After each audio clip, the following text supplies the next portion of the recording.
Dead Island 2 is a 14.5-hour-long first-person zombie survival horror game. Here you choose one of 6 characters as a zombie outbreak occurs. You discover you're immune to the virus and you set out to turn yourself into the government and help them create a vaccine. And I absolutely love the beginning third of this game. It's so beautiful, constantly impressing me with the game's graphics. The main difference between this game and the first is that the world is much more compact than it is a playground to explore and scavenge. Sure, you can play co-op here too, but the game is scaled down to highlight its side characters and side activities, so that the developers could put effort into the detail of this handcrafted LA. And the details here are everywhere you look. It's really impressive. But I do miss the feeling the first game had of shit just went down at this resort, everyone is turning into zombies, let me try to survive off the luggage that they no longer need, making Dead Island 2 feel more like a video game than being placed into a period of panic. The world just doesn't feel as believable or immersive because of this. Much more of a survival horror feel this time around. But for the most part, the game is go to the place marked on the map, get around constant locked door after locked door, slay zombies that are in your way, pick up items with different rarities, gather materials, break down unneeded weapons, upgrade your inventory, level up your weapons with you. All this was good, but never great. Combat rarely felt satisfying. By the game's final third, I was a bit bored and just going through the motions. The game had shown me everything it had to offer, and I was just ready for it to be over. And I feel like it's because this game sets out to be a balanced survival experience than it does a fun zombie slaying adventure, made apparent with the deck building system instead of a skill tree. As you explore, level up, and complete missions as well as side missions, you'll get blueprints to upgrade your weapons, but you'll also get these skill cards. These skill cards slightly buff you up, and some cards add X but take away Y.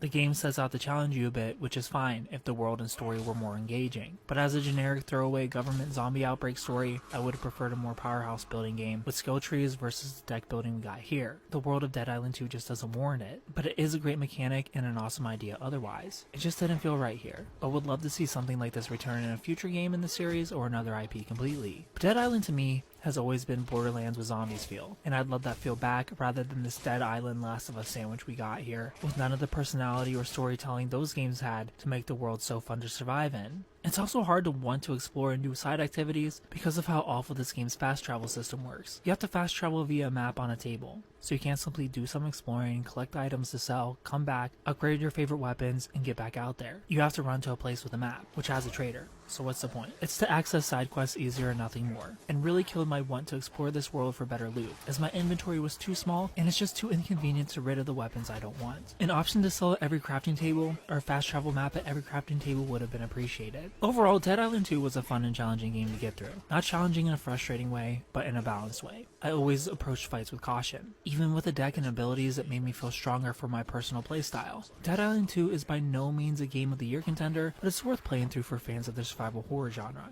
I give Dead Island 2 a 7 out of 10.